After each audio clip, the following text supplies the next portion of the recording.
Okay, this is Insane Sam, and I'm about to take you on my top 10 favorite Route 66 restaurants.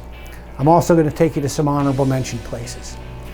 Now, I don't care if the restaurants I go to are particularly fancy, but I do want the food to be good.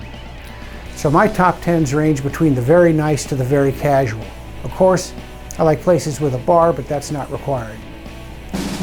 Number 10 is Richies Real American Diner in Victorville, California. This place has been around for over 30 years, but it looks like it's been there forever.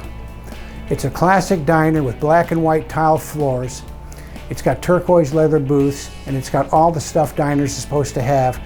Plus, they smoke their own hams, turkeys, and other meats. This is a great place to have breakfast or lunch before heading over Cajon Pass on your way to LA. Number 9 is the White Fence Farm in Romeoville, Illinois. The White Fence Farm has been around since the 1920s, and they claim to have the best chicken dinners in the world. Now, I don't know if this is really the best chicken in the world, but I don't recall ever having any better chicken than at the White Fence Farm. The special is a fried half chicken. It's served with all the pickled beets, creamy bean salad, coleslaw, and cottage cheese you can eat, which for me is none of any of that stuff. But you can also get all the apple fritters you can eat, and those things are fantastic. The place has seating for 1,200, and for Easter, Mother's Day, and other big weekends, they fill it for several seatings. The place has a lot of interesting antiques, including several pristine vintage cars and motorcycles. Number 8 is Romos in Holbrook, Arizona. Romos is a small southwestern Mexican place. Everything's made to order, so sometimes it takes a while for the food to come out.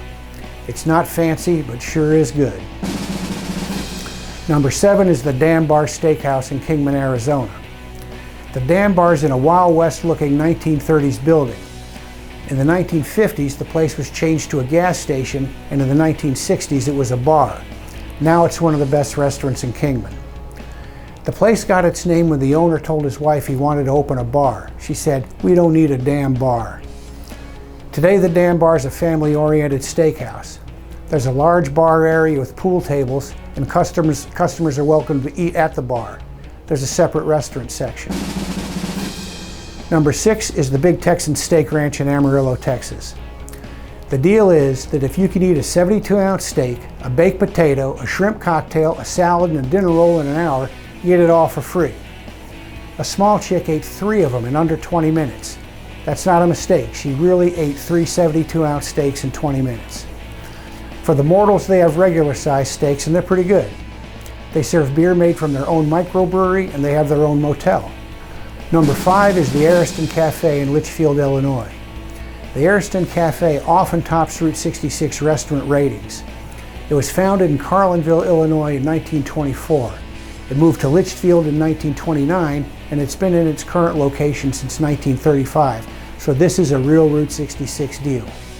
The food's good, and has a varied menu with steak, seafood, southern food, Italian, and Mexican food. Number 4 is The Shed in Santa Fe, New Mexico. The Shed's a block off Santa Fe's plaza, and it's in a 600-year-old building. It serves Southwestern-style Mexican food, which for sure is different than Tex-Mex. There's always a line to get in, but you can get on a list, and they'll give you a pager. So you can take the pager with you, go hit some bars, and get buzzed when they want you to come back to eat. The thing to get is the enchiladas with the Christmas chili. That's enchiladas with half red and half green chili, so it looks like a Christmas tree. Number 3 is Lou Mitchell's in Chicago. Lou Mitchell's has been on Route 66 since a year before Route 66 was commissioned. It's the traditional place to have breakfast before heading out of Chicago on Route 66. The food's first rate and plentiful. They give free milk duds to the chicks. Number 2 is the Missouri Hick BBQ in Cuba, Missouri. When I first went to the Missouri Hick, I didn't have any big expectations, and I thought it'd be a pretty run-of-the-mill place. But boy, was I wrong. Turns out they won an award for having the best barbecue in Missouri, and they earned it. They have the best pulled pork and ribs I've ever eaten, and I always eat there if I'm anywhere nearby Cuba. Number 1 is Wilder's in Joplin, Missouri. Wilder's is Joplin's oldest restaurant. It's a former 1920s speakeasy and steakhouse that survived Joplin's 2011 tornado. The original owner had a painting of his wife and himself hanging in the restaurant. He found out that she was cheating on him, so he had the painting redone and just had her painted out of the thing. The painting's still hanging in the bar. It has a classic neon sign that can be seen from blocks away. It has some of the best onion soup I've ever had, and they have the best steaks around. Okay, so that's the top 10, and here's some honorable mentions. The Old Log Cabin Inn in Pontiac, Illinois was on the original 1926 alignment of Route 66. But when they rerouted Route 66 to go in back of the restaurant, they jacked the whole place up and spun it around so Route 66 would still go by the front door. The Palms in Atlanta, Illinois is in an old bus station. They make a bunch of homemade pies every day. Now this place recently was sold, so I'm not sure it's the same as it was the last time I was there. Wheezy's Roadhouse in Hamel, Illinois was an Al Capone hangout. Today it's a family place with a Route 66 theme. B. Donovan's in Pond, Missouri is a modern restaurant with a nice bar, but it's inside the 1928 Big Chief Motel. Frisco's in Cuba, Missouri is the nicest restaurant in Cuba. It's a steak place, but it has a lot of other things on the menu, and the bar stays open late. The El Rancho Grande in Tulsa, Oklahoma has good Tex-Mex food. They also have good margaritas. The Rock Cafe in Stroud, Oklahoma has been a Route 66 staple for decades. It was built from stone that was mined while they were constructing Route 66. Pop's in Arcadia, Illinois is a gas station and convenience store. It has a giant pop bottle sculpture in the front. The restaurant's diner-style food. Jack's Barbecue in War Acres, Oklahoma is just a barbecue joint, but it's first rate. The Midpoint Cafe in Adrian, Texas is supposed to be the midpoint between Chicago and Santa Monica. The restaurant's known for its ugly crust pies. Roosters in Vega, Texas is a real diamond in the rough. It has fantastic Mexican food. It's a local hangout, and the locals are friendly and welcome to out-of-towners. They don't have a bar, but they have cold beer and excellent margaritas. The place is almost a shack made out of an old garage. Russell's Travel Center in Endy, New Mexico is a convenience store and diner.